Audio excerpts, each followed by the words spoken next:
Les Foins Finaux, un balado qui présente 6 entreprises agricoles de l'Estrie qui choisissent de faire des plantes fourragères pérennes. Malgré les défis, les plantes fourragères pérennes sont un atout sur ces entreprises. Découvrez-les avec nous. Je me présente, Marie-Pierre Landry, agronome chargée de projet en plantes fourragères pérennes et agriculture régénératrice au CIRC. Aujourd'hui, au Foins Finaux, on parle avec Valérie Poulain de la ferme Valbois, une entreprise de foin de commerce de Quaticook. Cette entreprise-là, elle a su prendre les opportunités quand c'était le bon moment. C'est la force de leur équipe, certainement, qui leur a permis ça. J'espère que ça pourra vous inspirer. Bonne écoute!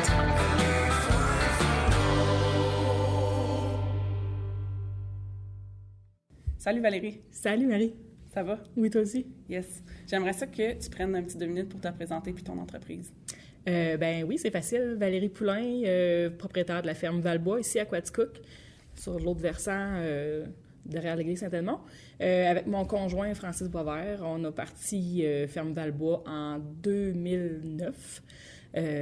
Donc, il y a près de 15 ans maintenant. Ça va vite. Producteur de foin de commerce, on produit entre 100 et 200 000 balles par année, là, selon les années. On ne fait que ça. Mon conjoint a aussi de la mécanique agricole. Donc, on s'auto-répare là, au courant de l'année, là, parce que les bris, on le sait, ça arrive avec le foin de commerce et les tracteurs. Donc, c'est ça. Voici. C'est un bon atout, hein, avoir ça? Ben, c'est mieux que rien. T'as bien choisi ton mairie. Oui, c'est ça. J'aimerais savoir, c'est quoi les avantages que vous voyez à faire du foin? Pourquoi est-ce que vous avez choisi de faire du foin? Bien, au départ, ça devait pas être ça. Au départ, on devait partir en production laitière. On avait commencé à acheter de la Jersey. Moi, je voulais que de la Jersey. Moi, je viens pas du milieu. Mon chum vient du milieu laitier. Donc, je suis allée à l'école en production laitière en me disant, on va avoir des animaux, on va faire du lait, ça va être le fun. Bon, oui, c'est le fun, mais moi, il faut comprendre que je viens de l'extérieur. Toute ma famille est à l'extérieur. Je fais mon année en production laitière, je fais mes 2 années en gestion, puis après ça, je me dis, ouais, c'est tous les jours, pendant 365 jours, pendant combien d'années? Mais bon, je l'ai fait pareil, j'ai fait mon cours quand même. On a commencé à faire du foin par la force des choses, avec les animaux, tout ça. Et puis finalement, on a eu la piqûre, vraiment, du foin. Fait qu'on a délaissé la production laitière. On a loué la grange qu'on avait à quelqu'un qui voulait partir en lait, mais qui n'avait pas les moyens. Puis on s'est concentré sur le foin. C'est comme ça que ça a parti. Wow! Ouais. Vraiment inspirant. C'est quoi que tu vois comme les principaux défis avec cette production-là? C'est quoi les gros accrochages? Puis, on parlait de la mécanique, certainement ça doit en être un, mais c'est quoi qui vous complique la vie au day-to-day? Bien, je pense que la première chose, on ne se cachera pas, là, c'est la météo. Pour tous les producteurs, plusieurs métiers aussi, mais particulièrement les producteurs de foin, là, considérant qu'il faut au minimum, vraiment au minimum 2 jours de beau temps pour faire quelque chose. Puis là, tu sais, je pousse le bouchon fort à 2 jours, là. Fait que la météo, notre principal problème. Défi, oui, c'est ça. Ensuite, ben c'est sûr que plus le parc de machinerie est gros, plus il est usagé, plus il y a des réparations. Donc, dans ce cas-là aussi, ça peut être un bon défi, là, si on n'a pas un concessionnaire proche ou, comme dans mon cas, un très bon mécanicien dans la course, ça peut être un très bon défi. Puis la production de foin aussi, c'est qu'on n'a pas beaucoup de statistiques. Donc, on ne peut pas vraiment se comparer ou avoir des données. Ça commence tranquillement, là. Mais on n'a pas beaucoup de données pour savoir où s'enligner, puis quoi faire, ou combien demander, ou en tout cas, peu importe. Les données que tu voudrais, là, tu parles de prix, tu parles de coûts de production, tu parles de rendement, tu parles de quoi? Bien, tout ça, là. Dans le fond, là, tu sais, comme si on regarde, mettons, une production de maïs-grain, bien, c'est facile. On va sur Internet, on prend le bon site, on voit combien le maïs est vendu, à quel prix on peut s'attendre, tu sais, tous les coûts de séchage, de production, peu importe. Ce qui n'existe pas encore vraiment dans le foin de commerce, là. Ça commence, là, avec le CECPA, là. OK, parfait. Fait que tu fais ton prix comment, d'abord, aujourd'hui, là? Hey, jaser avec les voisins qui en font, c'est pas pire! Non, mais là, ça fait 10 ans, dans le fond, qu'on fait vraiment que ça, là, sur la ferme. Fait que c'est sûr que notre nom est fait, notre pied est mis à terre. Tu sais, on est plus capable de se gager, là, versus au début. Mais tu sais, un producteur, parce que j'en ai là, qui m'appellent des fois, là, qui me disent « Hey, comment tu penses que... » Ben là, attends un peu, là, tu viens de Jonquière, moi, j'étais à Quaticook, là, c'est 2 choses différentes. Juste au niveau du transport. Je peux pas lui dire combien ça va coûter, là, tu sais, il est à Jonquière, là. Ouais. Fait que, tu sais, il y a tellement de variables qui fait que c'est très difficile de mettre un coût ou un revenu à un produit, là. Ah ouais. Puis ton foin, en ce moment, il est vendu où? À qui? Il s'en va où, là? Ben moi, j'en ai ton chiffre grosso modo, là, 95% que ça s'en va tout aux États-Unis. Boston, Floride, pas mal dans ces coins-là. Le 5% restant, là, c'est des petits producteurs ici et là, au Québec, là, qui vont le prendre. Ou j'en ai même qui montent au Nouveau-Brunswick, là, dernièrement. OK. D'où l'importance, Jonquière-Quaticook, il y a une bonne différence, là. Ben c'est ça, tu sais, il faut pas négliger le transport. Tu sais, si ça te coûte 3000 pièces de foin, mais que ça te coûte 3000 pièces de transport pour monter ton foin, ben c'est 6000, là, tu sais, c'est le double, là. Fait que c'est un pensez-y bien, là. Ouais. Parfait, ça. Comment ça se passe, une décision à ferme? Tu sais, là, on parlait de prix. Qui choisit le prix? Mais qui choisit... Là, tu sais, comment ça se fait? Comment on fauche? On fauche-tu aujourd'hui? On fauche-tu pas? On change sa machinerie? On bâtit-tu un séchoir? On bâtit-tu un nouvel entrepôt? Chez Ferme Valbois, par où ça passe? C'est qui le boss? C'est qui les petits boss? Ben, on est 2 petits boss. À la maison, c'est moi, bon. Mais dans le garage, c'est mon chum. Mais sur la ferme, bon, on va se le dire, là, on est 50-50. Fait que ça fonctionne pas mal 50-50. Tout ce qui est majeur comme décision, disons, une construction ou un achat de terre ou des grosses décisions, là, ça se fait à 2. Puis on est des gens qui sont très... on n'est pas gonflable. Tu sais, le voisin, il va acheter quelque chose, on va pas le faire nous autres non plus. Avant d'acheter quelque chose, il va y avoir de la réflexion, les chiffres vont être mis sur table, on évalue toujours au pire, est-ce que ça marcherait, même si c'est la pire des années. Fait que des fois, ça peut prendre 1 an, 2 ans, 3 ans avant qu'on fasse un gros move, mais on finit par le faire si les chiffres sont bons. Fait que ça, c'est pour les grosses décisions. Pour ce qui est de « on sort-tu, il fait beau, on fauche-tu », ça, c'est mon chum. Mon chum, là, comment je te dirais bien ça sans dire de gros mots, c'est que il est bien chanceux. Il est gambler, mais il est chanceux. Fait que c'est arrivé plusieurs fois qu'on fauchait, qu'on regardait l'autre bord de la butte, puis l'autre bord, il mouillait, mais pas chez nous.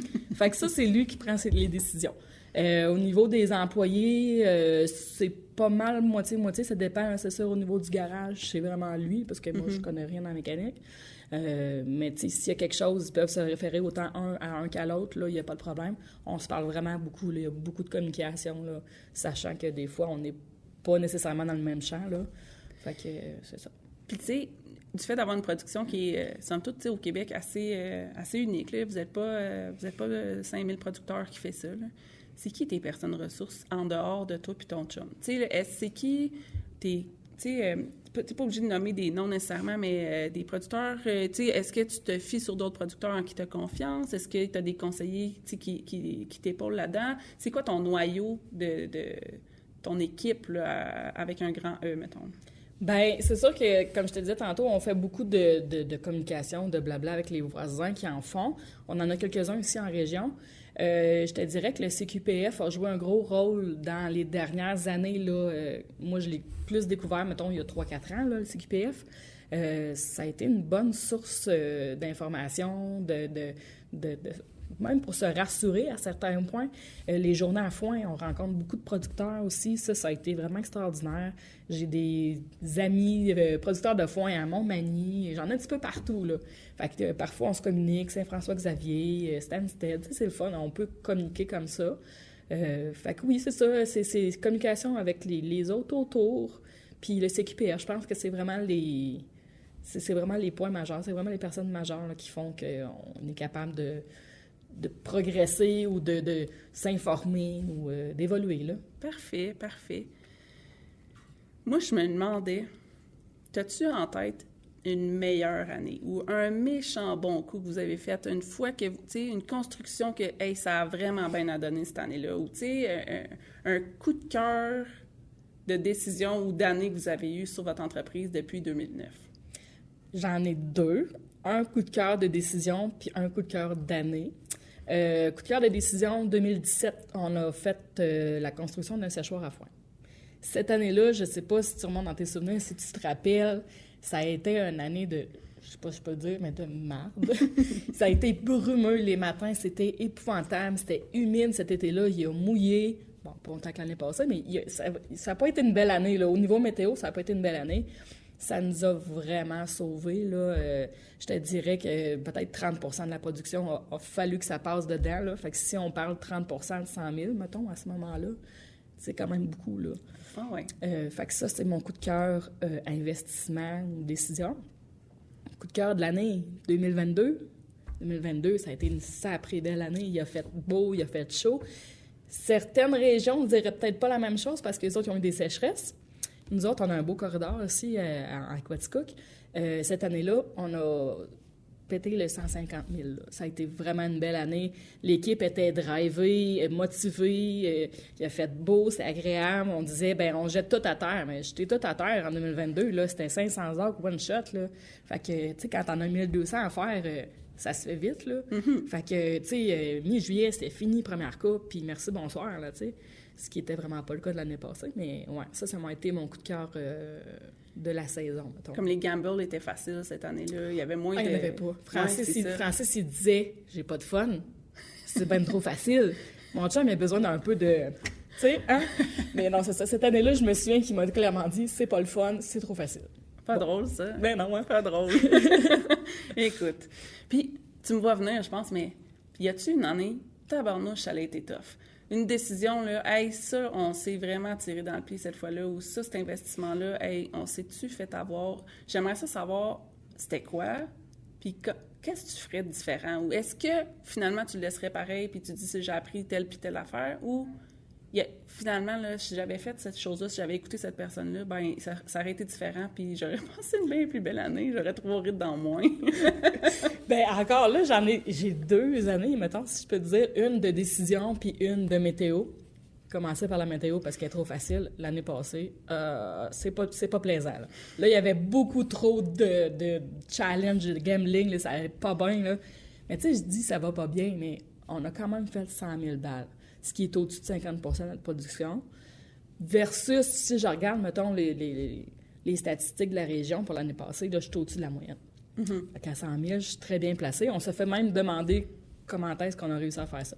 Mais c'est ça. On est sorti chaque fois qu'il faisait beau, puis on a tout sorti.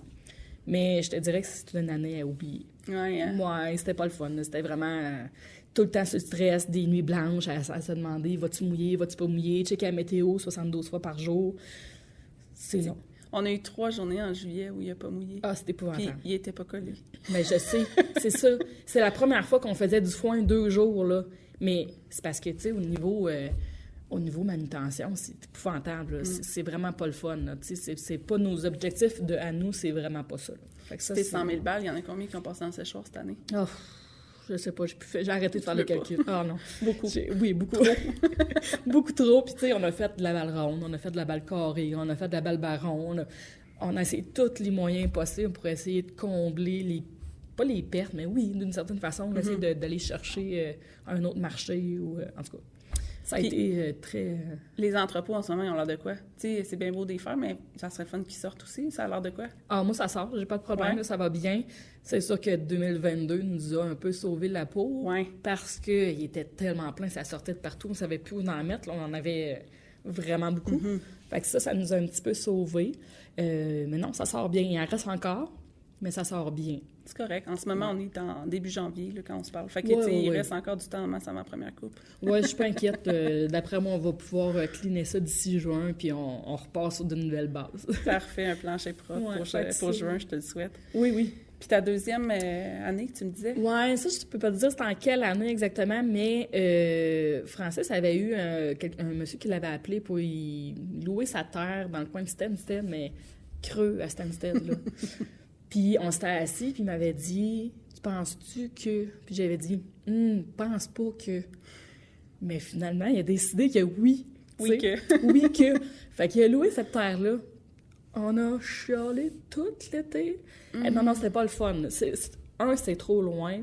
À ce moment-là, on n'était vraiment pas équipés. Fait que là, on montait là-bas, ça prenait 1 heure à monter. Arrive au champ, puis là, c'était un champ un peu... tu sais, c'était pas une belle prairie pleine. Tu sais, c'était une montagne avec des pépiques dans un bout, puis une clôture dans l'autre, puis un petit chaussée, puis un petit... Tu sais, le champ que... Quand c'est à côté de chez vous, ça va, mais à 1 heure de route, c'est un peu choquant.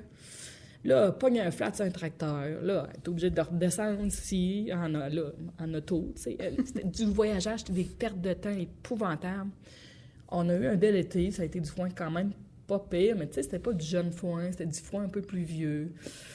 Juste pour l'irritation de juste pour que moi, je me dise « Je te l'avais dit ». À la fin de l'été, il va regarder et fait « Ouais, j'aurais peut-être pas dû ». Je me suis retenue un petit peu pour dire « Je te l'avais dit ». Ah, je pense qu'il le savait. Ouais, je pense que oui. Mais là, on en a acheté une terre qui est vraiment plus loin, mais c'est un 150 acres, un morceau, c'est planche. On a comme projet de bâtir une shed là-bas.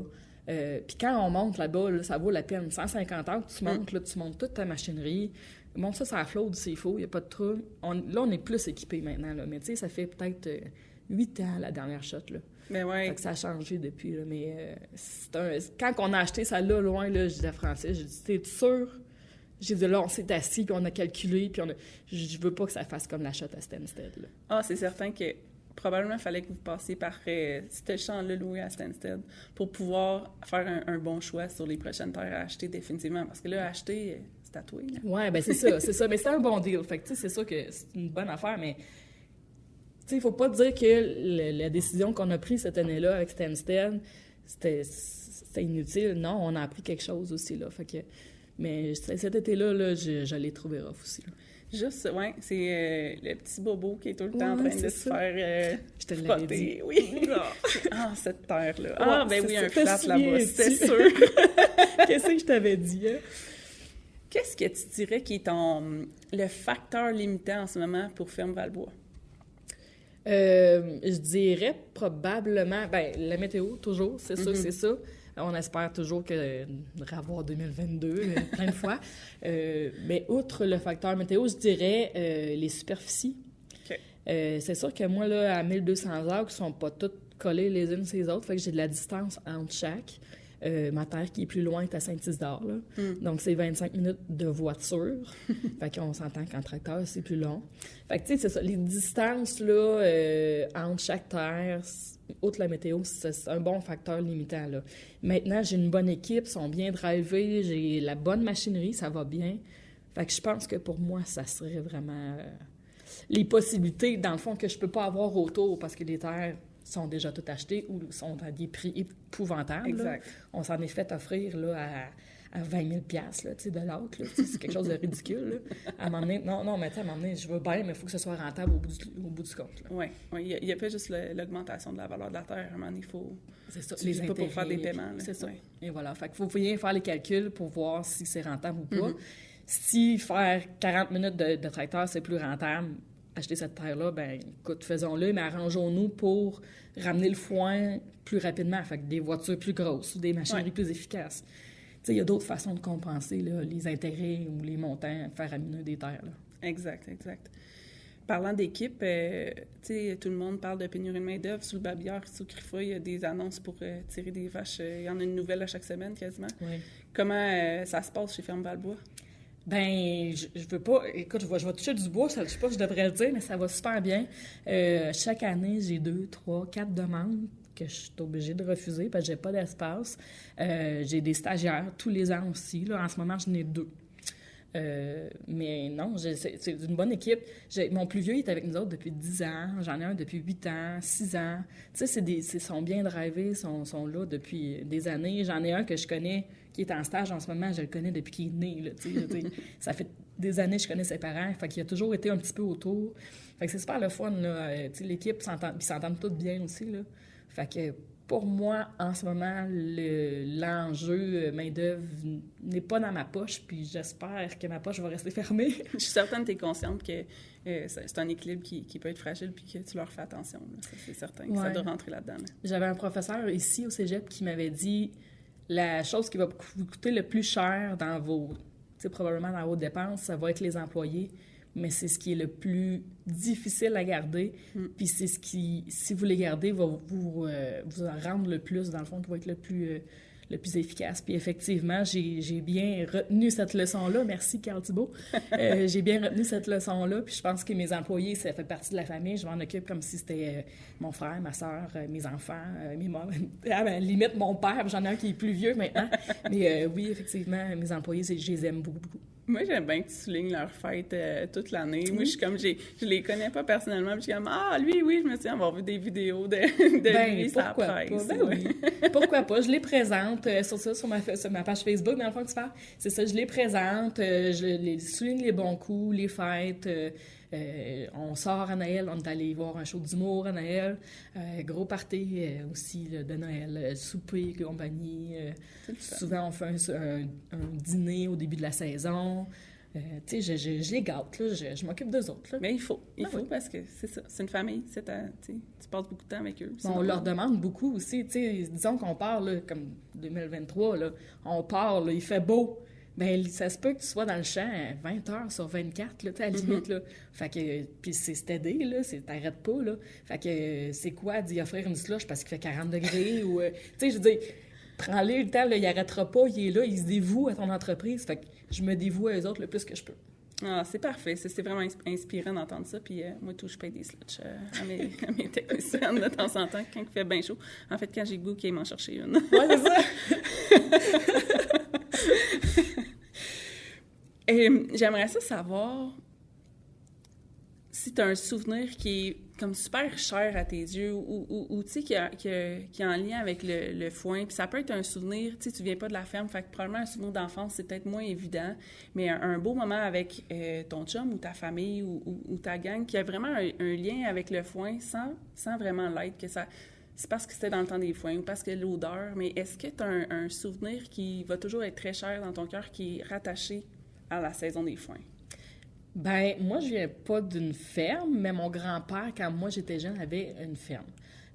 Des animaux allaient, là, à ce moment-là. Puis moi, quand j'étais très petite, ma mère était monoparentale. Elle était à Montréal, c'était très difficile. Fait que je passais des semaines complètes chez mon grand-père et ma grand-mère. C'était mon parrain, ma marraine. Puis je me souviens avoir marché les champs avec les chiens, mon grand-père. Tu sais, je me souviens beaucoup. Je me souviens pas tant que ça des animaux à ce moment-là, mais je me souviens beaucoup le 4 roues rouge, puis le petit chien, puis je me souviens un peu de ça. Fait que probablement que ça part un peu de là, mon intérêt, parce que, tu sais, j'ai fait un cours en santé animale. Mon but, c'était de m'en aller pour les grands animaux. Donc, il y avait quand même toute une espèce de lien. Fait que ça, c'est un beau souvenir. Sinon, celui qui est pas très vieux, mais qui va sûrement me suivre longtemps, ben mon mariage, là, c'est ça. On s'est mariés sur la ferme, puis c'était, j'avoue, assez magnifique. Ah, c'était incroyable. C'était très beau. Oui, je suis bien contente. Puis, tu sais, j'en entends encore parler maintenant, après 5 ans. Les gens m'en parlent encore. Fait que, tu sais, puis ça nous représentait... même pas là, puis je t'en parle. Ah, c'est ça! Non, mais tu sais, ça nous représentait, c'était vraiment ça, les tracteurs, les balles de foin, la grange, tu sais, c'était ça, là. Ouais, fait que c'est ça que ça va être un souvenir qui va nous suivre aussi. Puis, tu sais, c'est ça, comme tu dis, c'est relié au foin, c'est relié... Tout est là. J'ai des photos que je ris parce que j'ai une poule qui passe sur ma traîne pendant la photo. Tu sais, je veux dire, c'est ça, c'est la campagne, c'est nous, c'est ça. Très cool. Ouais. J'ai une petite question qui m'est popée, puis tu vas trouver qu'elle n'a pas rapport, mais quand même, prends-tu tes rendements de foin par champ? Oui. Puis tu t'en sers-tu de ces rendements-là? Tu comptes les balles? C'est comment ça fonctionne? Ben, je suis assez fatigante, les gars, mais des fois, ils me trouvent talente. Mais je leur dis, comment t'as sorti dans ce champ-là? Comment t'as sorti dans ce champ-là? Puis j'ai note tout vraiment champ par champ. Puis là, des fois, ils sont là, ouais, mais là, je sais pas, dans ces 2 champs-là, on a sorti tant. Ouais, mais là, ça serait le fun. Ça serait le fun que, tu sais, champ par champ, j'aime ça. Fait que j'ai vraiment un cahier que d'année en année, j'écris vraiment tout. Fait que quand la tech, elle arrive chez nous faire mon paf, elle fait comme « Ouh! » Non, mais tu sais, c'est intéressant. Fait que on peut voir que, ben là, j'en ai fait très, très, très, très tôt, en 2023, dans la saison, au mois de mai, genre 31 mai, on a fauché, une moseuse de chance. Le rendement était très mauvais, mais la qualité était vraiment là, puis on avait un peu la primeur de l'année. Puis après ça, ben champ par champ. Puis là, avec Astor, il y a Collecto. Oui. Fait que là, je me sers de ça. Fait que là, j'écris ça là-dessus, à tous les champs. J'écris toutes mes données. C'est assez complet, je dirais, là.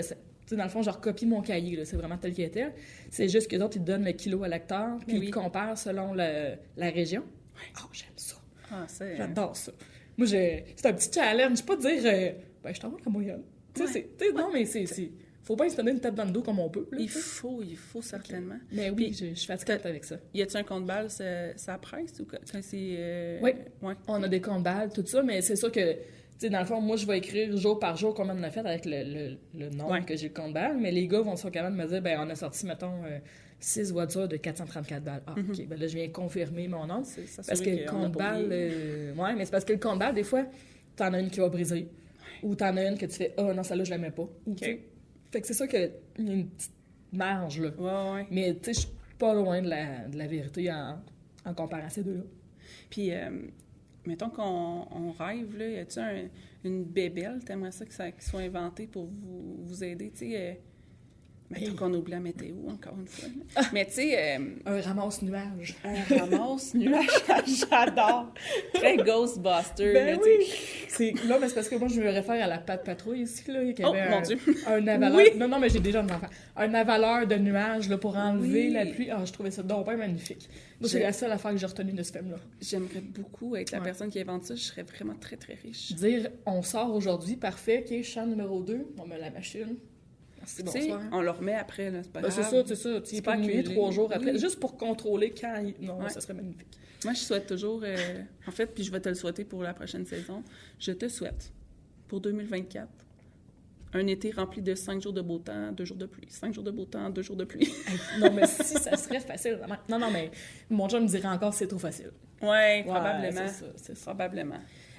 Sinon, au niveau techno, qu'est-ce qui pourrait être le fun? Hey, je sais pas. À chaque année, on se découvre des nouvelles affaires, puis finalement, on se dit pourquoi qu'on n'avait pas eu ça avant. Uh-huh. Fait que là, vite de même, là, c'est une bonne question, faudrait que je pense que tu reviennes. Écoute, je suis toute oui. Je vais attendre ta réponse avec impatience. Je vais me mettre un brevet là-dessus tout de suite. C'est sûr qu'à la fin de l'été, je vais dire « Hey Marie, cette année, on a essayé ça, c'était magnifique. » Génial, c'est parfait. C'est parfait. T'avais-tu autre chose? T'aurais aimé ça de nous partager? Hey, faites du foin, c'est le fun. T'aimes ça? Ouais. J'aime ça. J'attends juste qu'ils sortent les déos et les savons odeur de foin. Oh, ça aussi, c'est une bonne réponse. Tu préfères ça, un brevet là-dessus? Brevet là-dessus. Ça serait vendeur. Parce qu'il y a-tu de quoi de plus... Il y a rien qui sent meilleur que ça. Je suis allée visiter une ferme dans l'Ouest canadien, puis c'était dans la section très aride de la Colombie-Britannique. Ils reçoivent 7 pouces d'eau par année. OK? Fait que leur c'était des grosses balles carrées de luzerne sec. De la luzerne en plus. Oh! Ouais, mais c'est broche à foin, là. Non. Non, elle était toute bien pressée. Ouais, le dessus était grillé un petit peu au soleil, là, jaune, là, mais tu sais, de grillé au soleil. Puis tu faisais juste tasser le premier pouce et c'était vert. Et ça sentait magnifique. J'aurais encapsulé ça, cette odeur-là. Puis tu sais, moi, je suis super allergique au foin, ce qui est drôle. Tu sais, la fille spécialiste de foin, allergique au foin, vraiment beaucoup. Mais je me suis quand même risquée. J'ai tout apprécié, j'ai tout aimé. Non, mais moi, j'aimerais ça savoir comment ils font du beau foin de luzerne sec, parce que... Mais c'est le climat. C'est le climat. de la feuille, ici, là. Ils touchent pas. Ils fauchent en andin large, puis ils touchent pas, puis ils bêlent ça 2 jours après, puis oui, c'est ça. Mais c'est parce qu'ils ont la météo pour aussi, je veux dire. Et il store à l'extérieur? Ben, en plus. Il range même pas dedans? Non, mais il n'y a pas d'enjeu de... Non, mais tu sais... Il n'y a aucun enjeu de pluie. Nous autres, on n'arrête pas de construire des sheds. Je pense que c'est ça le plus gros enjeu, là, pour les agriculteurs, c'est de foin, là, c'est les producteurs de foin, c'est le stockage. Il n'y en a jamais assez. Non. Tu sais, je suis rendue à 5 sheds, là, puis ils contiennent 20 à 22 000 balles chaque, là. Puis on pense déjà d'en faire un autre, là. Ah ouais. Parce que... À chaque terre, tu vas t'acheter. On en loue, c'est ça, sur chaque terre, la proximité, plus la shed est proche, plus que tu sauves des coûts. Ben oui. Ben là, c'est ça. Hein? Ben oui. Fait que c'est le plus gros enjeu. Mais on travaille là-dessus. On en construit plus que la majorité, je dirais. Puis c'est parce que construire une shed, c'est pas rentable. Oui. Tu sais, techniquement, ça rapporte rien. Non, c'est ça. Mais en même temps, si tu es capable de le stocker et d'en faire plus... C'est des pertes, c'est des opportunités perdues aussi, par exemple. C'est difficile à calculer, à mettre un chiffre dessus, mais ça se fait. Au final. C'est ça. C'est pour ça que c'est important de s'asseoir, calculer, puis avant de faire un investissement comme ça. Mais je pense que là, où est-ce qu'on est rendu, mais oui. C'est ça. Si tu avais à proposer quelqu'un pour enregistrer ce podcast-là que tu aimerais entendre parler de foin, as-tu une idée? Qui j'aimerais entendre parler de ça? De foin. De n'importe quoi qui est en lien avec le foin. Hey, Serge Pajot. Serge Pajot? Moi, je l'aime, Serge Pajot. C'est bon, Serge. Je trouve que c'est un bon... verbalisateur, c'est ça qu'on dit? Ouais. Je sais pas si ça se dit, mais en tout cas, j'ai entendu. Tu comprends ce que je veux dire? Puis je trouve que, tu sais, il est passionné, il aime ce qu'il fait, puis il a un bon parler, là. J'aime bien ça, parler avec lui. Il y a certainement la cause à cœur, mais je prends en note son nom certainement pour la saison 2 des Foins finaux. Et voilà. Puis Serge Pajot, pour ceux qui ne savent pas, c'est l'agent de... Là, il vient de changer de titre, là, mais c'est l'agent de liaison au Conseil québécois des plantes fourragères. Puis il a vraiment ça à cœur, travaille très fort pour les producteurs de foin, de pâturage, de foin de commerce, d'ensilage, tout ça. Fait que je vais essayer de le pogner dans un coin. C'est certainement un bon Jack. Merci infiniment de t'être déplacé puis d'être venu enregistrer ce beau podcast-là avec moi. Toujours un plaisir. Partager tellement. J'ai de la misère à peser sur stop. Mais on pourrait en jaser longtemps? Dans le fond, vous ne le savez pas, mais j'ai fait stop puis je ai pas dit puis on continue à jaser de même. Non. Merci d'être déplacé puis bonne saison de foin 2024. Merci, ma chère. Ce projet a été financé par le ministère de l'Agriculture, des Pêcheries et de l'Alimentation dans le cadre du volet 3 du programme Prime Vert. Merci à l'Union des producteurs agricoles de l'Estrie. Merci au Conseil québécois des plantes fourragères d'appuyer notre projet.